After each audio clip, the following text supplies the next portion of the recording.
ایک مرتبہ درود پاک کا نذرانہ پیش کریں. پڑھی اللہم صلی علی سیدنا و حبیبنا و محبوبنا و مولانا محمد وآلہ و اصحابہ وبارک وسلم.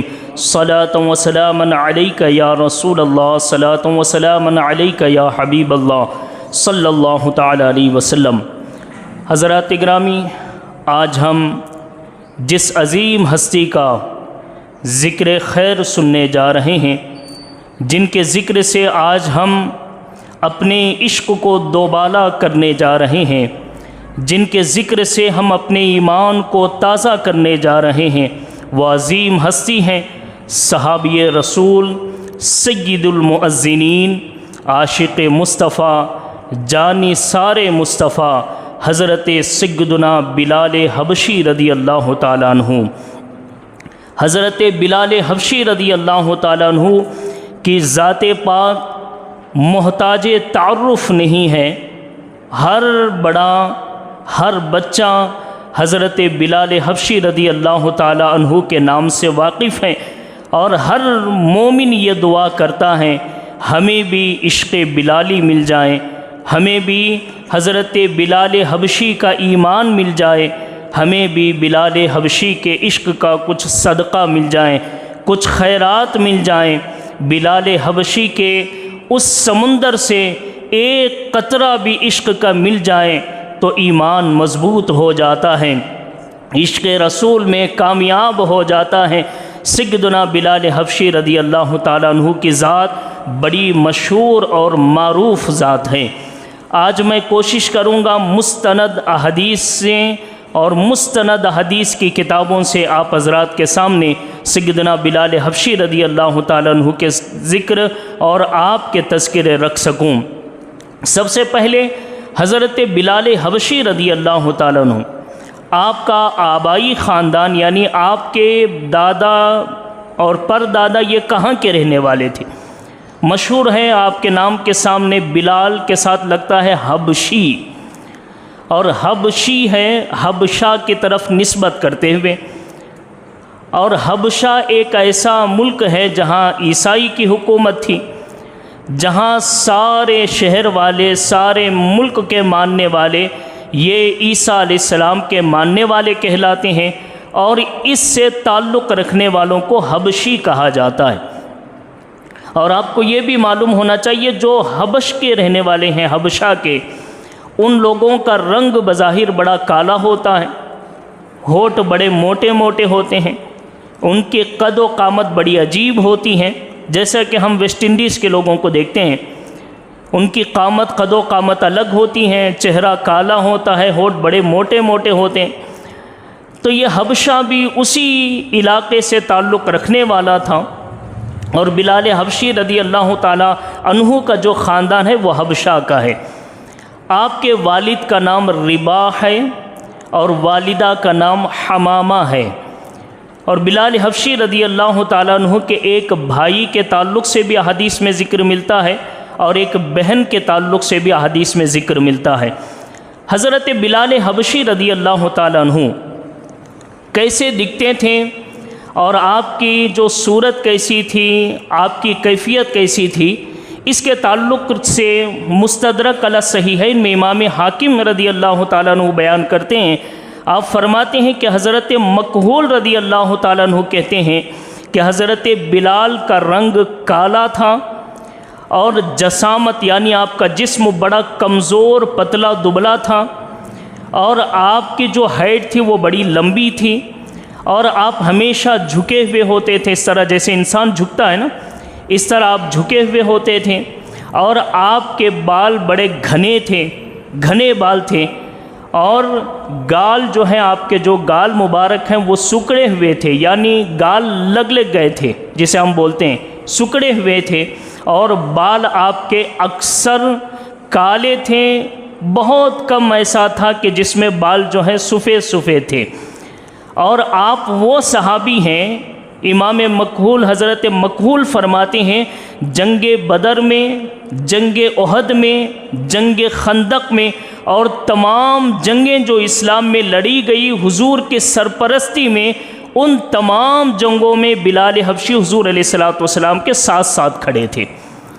حضرت بلال حبشی رضی اللہ تعالیٰ عنہ کے تعلق سے کہتے ہیں کہ حضور علیہ الصلوۃ والسلام نے جب ان کے اسلام کو دیکھا، ان کے ایمان کو دیکھا، تو خود حضور اپنے چچا کے بیٹے حضرت حارث، ان کے بیٹے ہیں حضرت عبیدہ، حضور نے ان کے ایمان کو دیکھ کر عبیدہ بن حارث بن عبد المطلب کا بھائی بنا دیا۔ دیکھو یہاں پہ سمجھنے والی بات یہ ہے، یہ بات میں خصوصیت کے ساتھ اس لیے سنا رہا ہوں، غلام کی اس زمانے میں کوئی حیثیت نہیں ہوتی تھی، غلام کو اپنے ساتھ لے کے چلنا بھی لوگ پسند نہیں کرتے تھے۔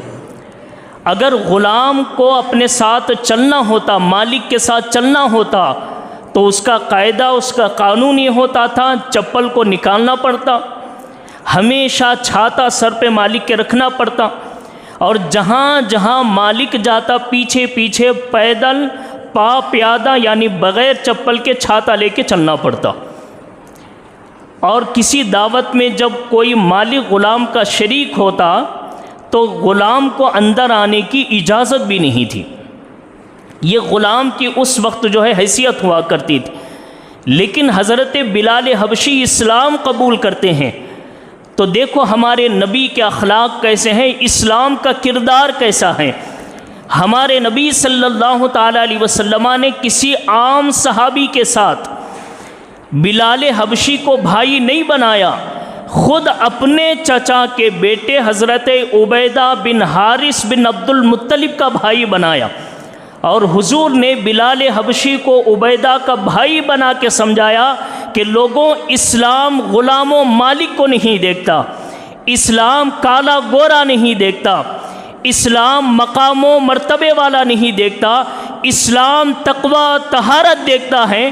اگر تقوی طہارت موجود ہے تو بلال کو بھی حضور اپنے بھائی کے ساتھ بھائی بنا دیتے ہیں۔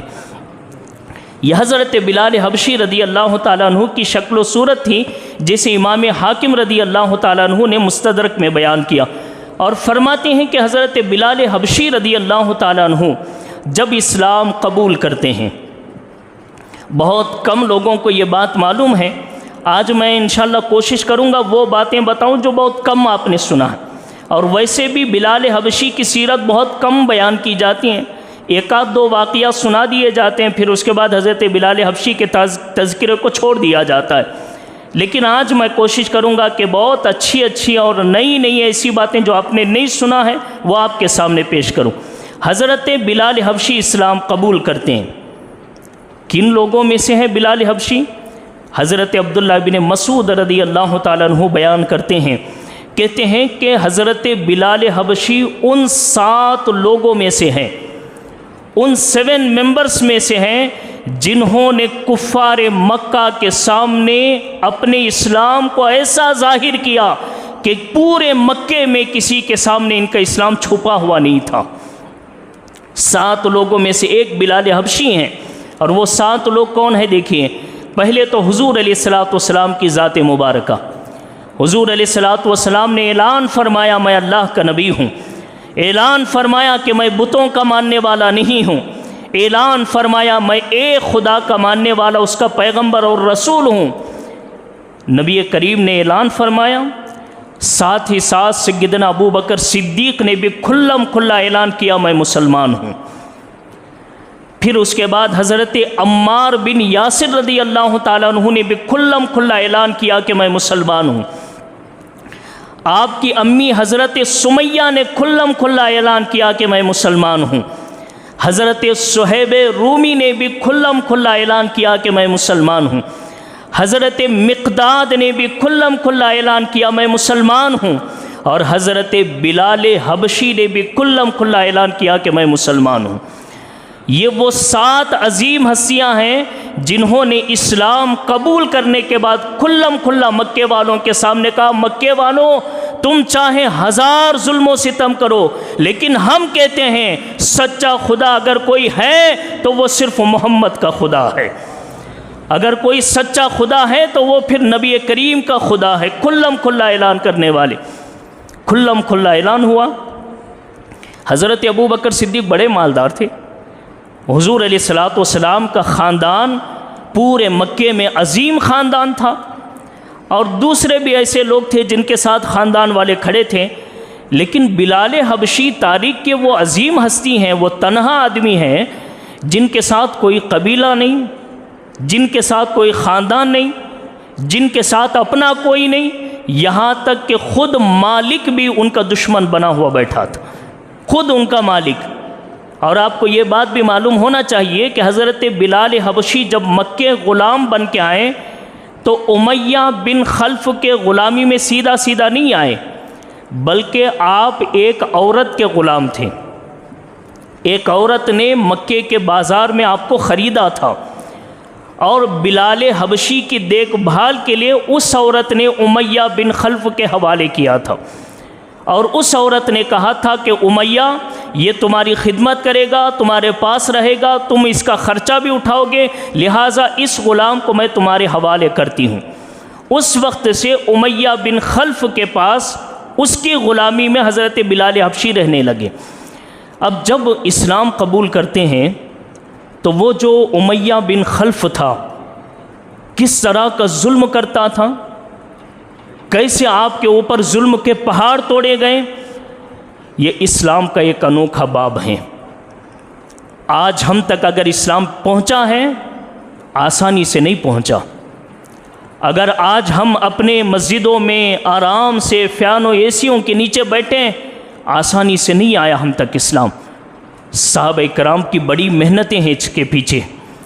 اب دیکھیں صرف حضرت بلال حبشی کی محنتیں دیکھیے، جب اسلام قبول کرتے ہیں امیہ بن خلف نے جو آپ کا مالک تھا، اس نے روزانہ ایک کی ڈیوٹی لگائی، کبھی ابو جہل کے حوالے، کبھی عتبہ کے حوالے، کبھی شعبہ کے حوالے، کبھی خود امیہ بن خلف، ایسی ایسی تکلیف اور ایسی ایسی سزائیں دیا کرتے تھے کہ سننے کے بعد جسم کانپنے لگتا ہے۔ حضرت بلال حبشی کے جسم سے کپڑا اتار لیا جاتا اور ننگی پیٹ کر کے حضرت بلال حبشی کو تپتی ہوئی ریت پر سلایا جاتا۔ ہمیں سننے میں بڑا آسان لگتا ہے، یہ تپتی ہوئی جو بالو ہیں، تپتی ہوئی جو ریت ہے نا، ہمیں بڑا آسان لگتا ہے کہ شاید وہ ہلکی سی جل رہی ہوگی کہ بلال حبشی کے پیٹ کو جو ہے ننگا کر کے اس زمین سے لگا دیا گیا، بڑا آسان سمجھتے ہیں۔ لیکن آج میں ایک روایت پڑھ رہا تھا، مجھے سن کے بڑی حیرانی ہوئی، وہ جو زمین تپتی ہوئی ریت تھی نا وہ کتنی گرم تھی۔ روایت میں کہتے ہیں، صحابہ کہتے ہیں، وہ ریت جس پہ بلال کو سلایا جاتا، کچا گوشت اونٹ کا بھی رکھ دیا جاتا تو وہ اونٹ کا گوشت بھی ریت کی گرمی کی وجہ سے پک جایا کرتا تھا۔ اندازہ کر سکتے ہیں آپ، اونٹ کا گوشت جلدی پکتا نہیں، پکانے کے لیے آگ کی تپش بھی بہت گرم ہونی چاہیے۔ بلال حبشی کو کپڑے اتار کر ننگی پیٹ اس ریت پہ سلایا جاتا جس ریت پہ اونٹ کا گوشت بھی رکھ دیا جاتا تو گوشت بھی گل جاتا، گوشت بھی پک جاتا۔ صرف سلایا نہیں جاتا تھا، بلال حبشی کے اوپر ایک بڑا چٹان، ایک بڑا پتھر سینے پہ رکھ دیا جاتا۔ ذرا آپ اندازہ لگائیے، گرم ریت اتنی گرم ہو اور اوپر سے سینے پر چٹان رکھ دیا گیا ہوں اور کپڑے بھی اتار لیے گئے ہیں تو تپش کیسے ہوگی۔ صحابہ بیان کرتے ہیں کہ ہم دیکھتے تھے بلال کو، بلال کا پسینہ ایسا نکلتا تھا کہ پسینے کی وجہ سے جسم کی چربی گل گل کے پسینے کی شکل میں جب نکلتی تھی تو وہ جو ریت ہوتی تھی وہ ریت بھی گیلی ہو کے ٹھنڈی ہو جایا کرتی تھی۔ یہ تکلیفیں تھی بلال حبشی کی۔ اور پھر کیا کیا جاتا تھا، یہ تو صبح سورج نکلنے کے بعد سے لے کر کے مغرب تک کے تھا، اور جب مغرب سورج ڈوب جاتا تھا بلال حبشی کو زنجیروں کے ساتھ باندھ دیا جاتا اور گلیوں میں بچوں کے حوالے کر دیا جاتا۔ بچے بلال حبشی کے گلی میں رسی ڈال کر کھینچا کرتے تھے، بچے پتھر مارا کرتے تھے اور یہ کہتے تھے کہ دیکھو پگلا آ رہا ہے، دیکھو دیوانہ آ رہا ہے۔ لوگ دیوانہ دیوانہ کہتے تھے اور بلال حبشی احد احد کے نعرے لگایا کرتے تھے۔ بلال حبشی سے کہا جاتا تھا بلال اسلام چھوڑ دے، لات و عزا کی بات ماننا شروع کر، لات و عزا کی عبادت کرنا شروع کر۔ بلال حبشی صرف کا ایک نعرہ ہوتا تھا، بلال حبشی کہتے تھے اللہ احد، اللہ احد، اللہ احد۔ راستے بھر بچے رسی ڈال کے گھسیٹ کے لاتے، پتھر سے مارے جاتے، اور پھر قید خانے میں لایا جاتا، جیل میں لایا جاتا۔ کپڑے تو پہلے سے اتار لیے گئے ہوتے تھے۔ بلال حبشی کو رات بھر ایک ایک کر کے باری باری کوڑے مارتا تھا، جسم پہ کوڑوں کے نشانیاں بیٹھتے تھے۔ اور نشانیاں کیسی ہیں دیکھیے، صحابہ کہتے ہیں ہم نے بلال کے جسم کو دیکھا کہ جب کوڑے مارے جاتے تھے چمڑا جسم سے پھٹ جایا کرتا تھا۔ ہم جو ہے نا بڑے مست سمجھ لیتے ہیں، بڑے آسان سمجھ لیتے ہیں نا ہم اسلام کو، کیونکہ اسلام ہم تک جو پہنچا نا بڑے آسانی کے ساتھ پہنچ۔ ہم پیدا ہوئے، امام صاحب آئے، ایک کان میں اذان دیے، دوسرے کان میں اقامت دیے، اور اعلان کیا کہ تو مسلمان ہے۔ بڑے آسانی سے ہم مسلمان ہو گئے۔ لیکن بلال حبشی کیسے مسلمان تھے؟ ان کا اسلام کیسے مضبوط تھا؟ بلال حبشی کو کوڑے مارے جاتے، جسم کا چمڑا پھٹ جاتا، رات بھر باری باری کر کے ایک ایک آدمی مارتا تھا۔ رات بھر سونے کی فرصت نہیں ہوتی، صرف کوڑے کھاتے، مارتے مارتے سورج نکل جاتا۔ سورج نکلنے کے بعد اب میدان میں لایا جاتا بلال حبشی کو، اب لا کے انہی زخموں کے ساتھ گرم ریت پہ سلایا جاتا۔ اب ذرا آپ اندازہ لگائیے، زخم سے پہلے ریت پہ سلانا الگ بات ہے، کوڑے مارنے کے بعد چمڑا پھٹنے کے بعد ایسے گرم ریت پہ سلانا الگ بات ہے۔ اب ایسے وقت میں جو آدمی اپنا ایمان سنبھالتا ہے نا، اسی کو پھر قرآن کہتا والسابقون الاولون، یہ وہ لوگ ہیں جنہوں نے پہلا اسلام قبول کیا، یہ وہ لوگ ہیں رضی اللہ عنہم ورضوا عنہ، اللہ ان سے راضی ہیں اور یہ اللہ سے راضی ہیں۔ اتنے کوڑے کھانے کے باوجود صبح میں پھر ریت پر سلایا جاتا، اور امیہ بن خلف سلا کے ریت پر سینے پر پتھر رکھ کے پوچھتا تھا بلال بتا، کہیں ایسا نہ ہو کہ مر جائیں، کہیں ایسا نہ ہو کہ تیری جان نکل جائیں، میں تجھے آفر کرتا ہوں، تیری جان بھی چھوڑ دوں گا، آزاد بھی کر دوں گا، مال و دولت بھی دوں گا، بہت کچھ دوں گا تجھے، ایک بار کہہ دے کہ محمد کا ساتھ میں نے چھوڑ دیا ہے، ایک بار کہہ دے۔ حضرت بلال حبشی کا ایمان دیکھو، عشق مصطفیٰ دیکھو۔ اسی لیے آج ہم دعا کرتے ہیں مولا بلال کے قدموں سے لگے ہوئے اس خاک کا صدقہ عطا کر دے۔ اگر بلال کے قدموں سے لگے ہوئے خاک کا صدقہ بھی عطا ہو جائے، ہمارا عشق مکمل ہو جائے گا، ہمارا ایمان مکمل ہو جائے گا۔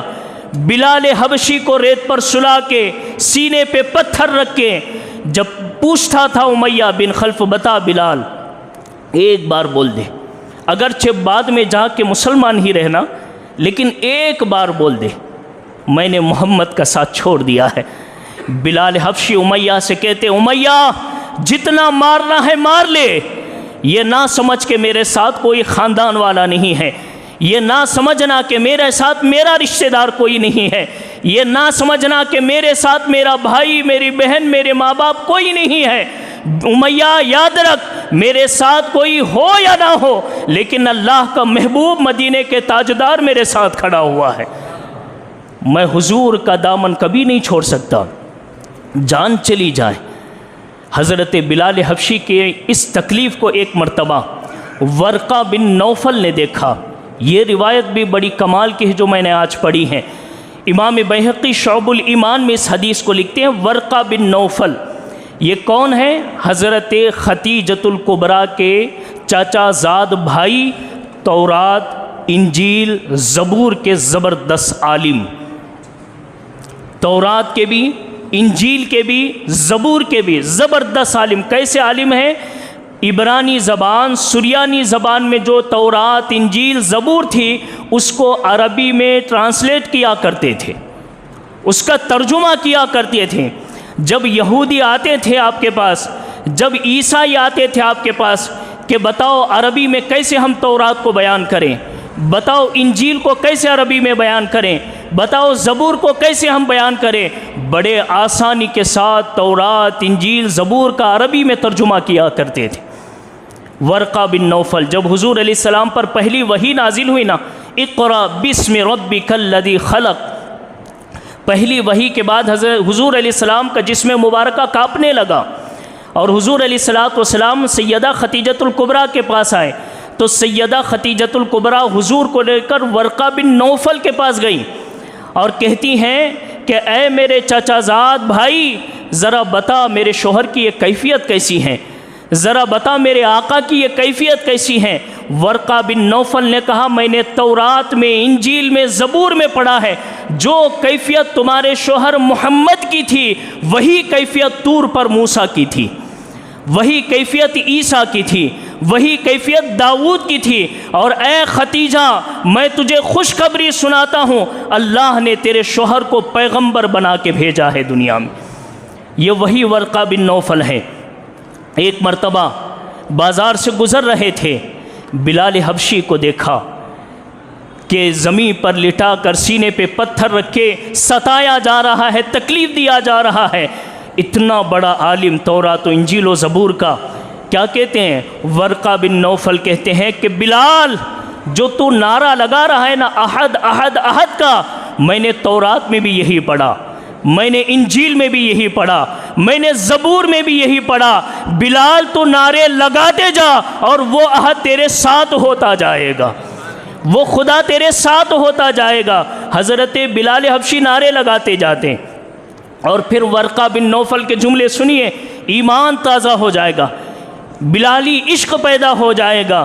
ورقہ بن نوفل کہتے ہیں کہ امیہ چھوڑ دے اس بلال کو، اگر جو تکلیف تم دے رہے ہو نا، اگر بلال اس تکلیف سے شہید ہو جائیں، میں ورقہ بن نوفل اس کی مزار بناؤں گا۔ کیا بناؤں گا؟ تورات کا، انجیل کا، زبور کا اتنا بڑا عالم، حضور کا رشتہ دار، خدیجۃ الکبریٰ کا چچا زاد بھائی، موحد، اللہ کو ایک ماننے والے بندے، وہ کہتے ہیں کہ اگر بلال کا ایمان ایسا ہے شہید ہو جا، میں مزار بنا کے اس کی حاضری دوں گا۔ یہ ہے بلال حبشی کا ایمان۔